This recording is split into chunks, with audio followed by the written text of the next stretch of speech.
Hello everyone, my name is Lawrence. I'm the CEO of Lawrence Group Company, Lawrence Group Organization. Welcome. In this video, I'll be talking about word for professional business communication. All right, I've chosen 10 different words for professional business communication. All right, we're gonna check them in detail and know what it means in business. Number one is advantage. Advantage. What is an advantage in business? In business, an advantage is something that gives a company an edge over its competitors. It means it can help the company to attract more customers, grow its market share, and generate more revenue and profits.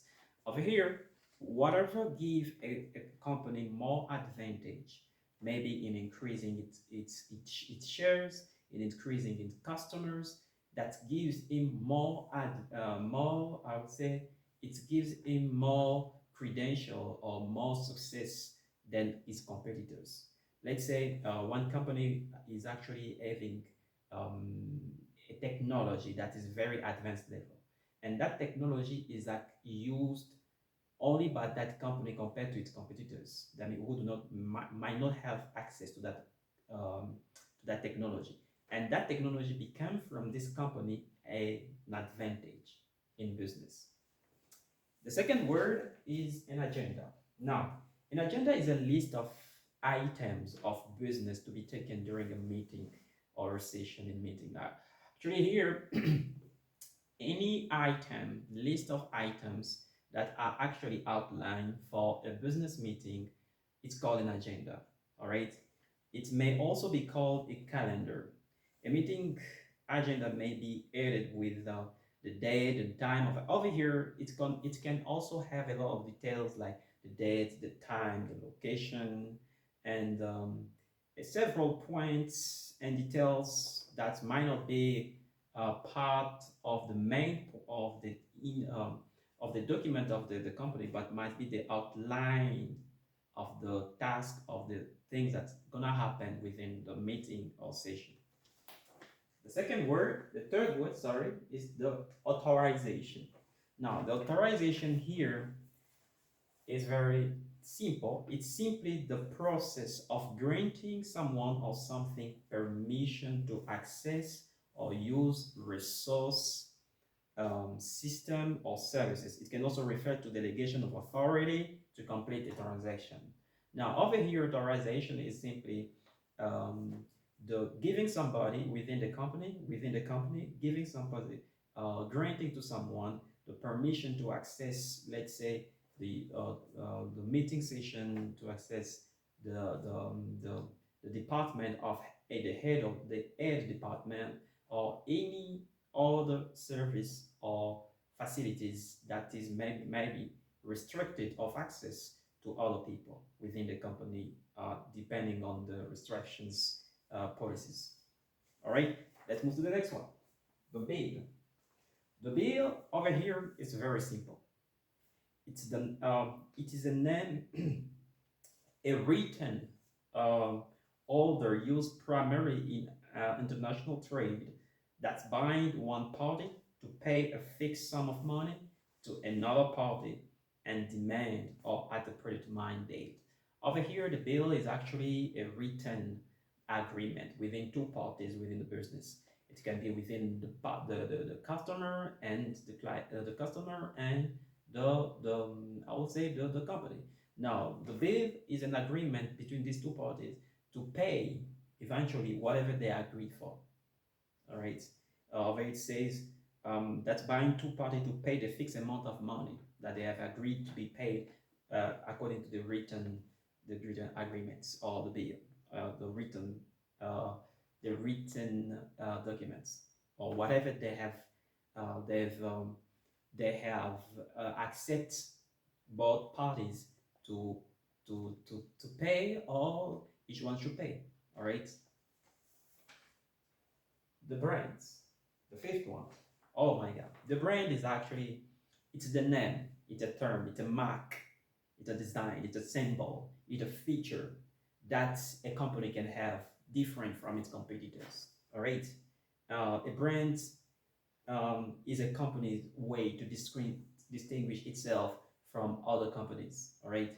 Um, and competitors as well. It's actually what makes the company different from other company in terms of name or, or, or identity, identifying mark, all right? We move to the confirmation. Confirmation here, a formal document that confirms an agreement, appointment, and arrangement between parties. Confirmation letters are commonly used in business and professional contexts, such as job offer, meeting confirmations, and contract agreement. Let's say, for example, you have applied uh, for um, for a loan in any bank. Now, at the end of the application, they actually agree to give you the loan. Now they're sending you a confirmation letter or an acceptance letter. All right. So confirmation is actually a written document that is supplied or is given to anyone who has introduced a demand in terms of job, in terms of in a job, in a job in a job, in seeking for jobs, for example, in a situation or a context of seeking for a job, or in application to check to get a loan at a bank. All right. The costs is the value of money a business spent on things like labor, raw materials, service, and more. It's amount of money that can be used um, that as uh, that a company has used up to provide to produce something or deliver a service. Actually, the cost here is what cost the company to deliver something. What does cost the company? All right, the amount of money that a company has used to produce something or to deliver a service, whatever the company has spent to deliver a service or a product. The customer The customer are individuals. They can also be organizations that actually purchase or seek to purchase. All right, that purchase, have purchased, or may potentially purchase good product and services from the company. All right, or from the business from another business organization. Customers are important to all businesses because they drive the flow of the revenue and ensure that a business is allowed to remain in operation. Now, the customer here are any individual, organization that actually seek to purchase or to use the services from another company. They actually pay for it. All right. There are those who are potentially going to pay or to use the service of another company, eventually with a payment at the end.